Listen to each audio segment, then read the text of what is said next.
You know, you can forget just about everything you've seen in the movies. The era of the humanoid robot isn't some far-off future anymore, it's here. And in this explainer, we're going to break down exactly how we got to this moment, and more importantly, where this incredible technology is headed next. So, does it feel like you're seeing some new, mind-blowing video of a robot doing something incredible almost every single week? You're not wrong. The field is absolutely exploding right now. So what gives? What's behind this sudden surge? Well, that's exactly what we're here to figure out. Here's how we're going to break it all down for you. We'll start with the three core technologies that really made this moment possible. We're talking about the brains, the senses, and the body. Then, we'll meet the top players in the game today, and we'll wrap up by asking the big question: what does all of this mean for us?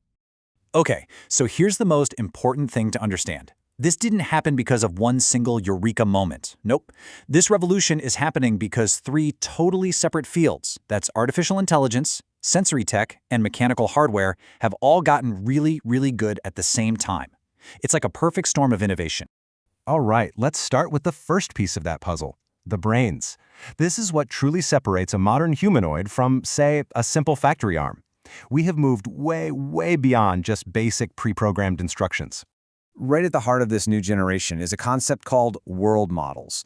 Now, think of it like a robot's own internal map of reality, its own understanding of how things work. So instead of programming it to, I don't know, pick up a specific cup, you can just tell it, hey, clean the kitchen. And the AI uses its world model to figure out all the steps on its own. It's a game changer. And this just lays out the difference perfectly, right? Old robots, they were stuck in cages on an assembly line, just doing one boring thing over and over. But modern humanoids, powered by incredible AI engines like Figure AI's Helix or Sanctuary AI's Cognitive AI, well, they can learn, they can adapt.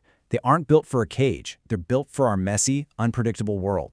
Of course, having a brilliant brain is pretty useless if you can't see or feel anything. So the second major piece of this puzzle is the senses, how these machines actually perceive the world around them.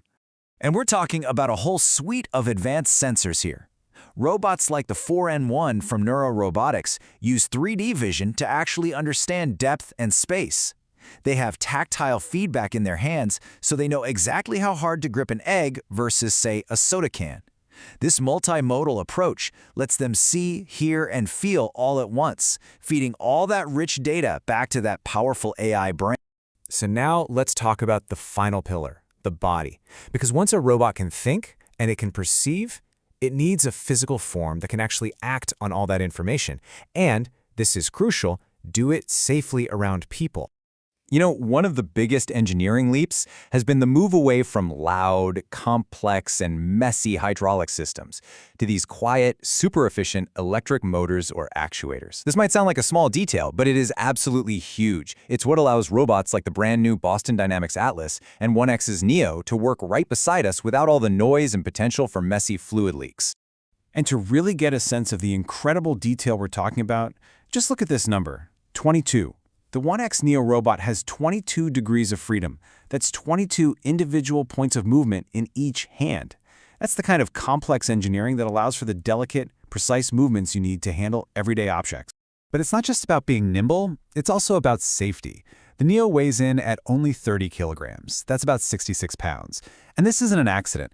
This lightweight design is a very conscious choice to make the robot inherently safer to have in our homes and workplaces, operating right alongside us. Okay, so we've covered the core tech, the AI brain, the advanced senses, and that all-electric body. We've seen how they all converge. Now let's meet the rock stars. Let's see how different companies are putting all these pieces together to create some truly amazing machines. I love this slide. It gives us a great tale of the tape of the different archetypes that are starting to emerge. You've got the athlete from Boston Dynamics, which is just known for its mind-bending agility. You've got the helper from 1X, designed to be lightweight and safe for the home. Then there's Sanctuary AI's The Soul, which is all about that deep cognitive interaction. And of course, the Face from Engineered Arts, which can pull off over 50 lifelike expressions. Each one is a totally different vision for the future. Okay, let's do a quick roll call of a few other major players. First up, we've got Figure 03. You can think of this one as the intuitive. It's designed specifically to step into human jobs in factories and warehouses, and its AI is all about learning those tasks on the fly. Next, there's Digit from Agility Robotics. We'll call this one the balancer. It's built from the ground up to navigate our world, literally. Its unique two-legged gait is perfect for things like package delivery and navigating tricky urban environments. And finally, for this quick look, we have the DO2 from Deep Robotics. This one's the martial artist. Why? Because it's tough. It's built to withstand the harshest industrial environments with a rugged, all-weather design. This is a true workhorse, ready for the toughest jobs out there. So we've seen the tech, we've met the players, and it all leads us to the final, and let's be honest, the most important question of all.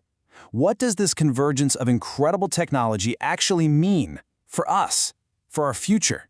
If there's one big takeaway here, it's this. Robots are breaking out of their cages. For decades, they were just tools, locked away, performing one specific repetitive task.